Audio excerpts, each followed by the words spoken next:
నమస్తే, welcome to SR6 news. పార్లమెంట్లో Bharat Ratna doctor BR Ambedkar ను అవమానపరిచే విధంగా మాట్లాడిన కేంద్ర హోంశాఖ మంత్రి అమిత్ షాని వెంటనే మంత్రివర్గం నుండి బర్తరఫ్ చేయాలని రంగారెడ్డి జిల్లాలో తెలంగాణ రాష్ట్ర మాలల ఐక్య వేదిక సంఘాల ఆధ్వర్యంలో నిరసనలు తెలిపారు. ఈ రోజు అన్ని మాల సంఘాలు, ప్రజా సంఘాలు, అంబేద్కర్ సంఘాలు కూడుకొని బీజేపీ పార్టీ కార్యాలయం ముట్టడించే కార్యం జరిగింది.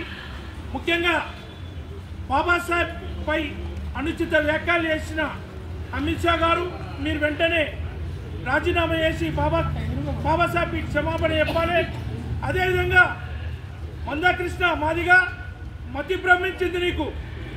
ఎందుకంటే బాబాసాహెబ్ పై అమిత్ షా చేసిన వ్యాఖ్యలు ఇప్పటికి 20 రోజులైంది, ఇంతవరకు క్షమాపణ చెప్పలే.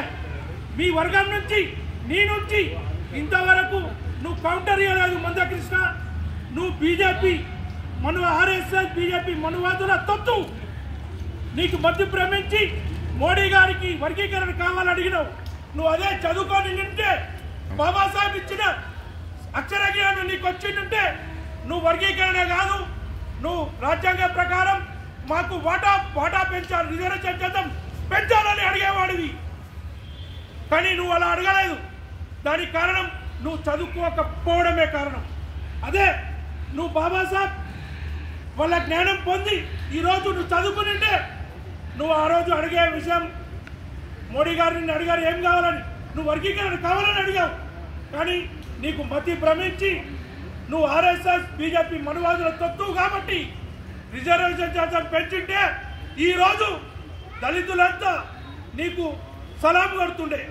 కానీ నువ్వు చేసిన పని వల్ల దళితులంతా బాధపడుతున్నారు. మందకృష్ణ, ఖబర్దార్, ఇప్పటికైనా మాలలపై నువ్వు ఏడుస్తే మాత్రం నీ శవయాత్ర తీస్తాం. నీది, అమిత్ షాది శవయాత్ర తీస్తాం రానున్న రోజుల్లో. ఖబర్దార్.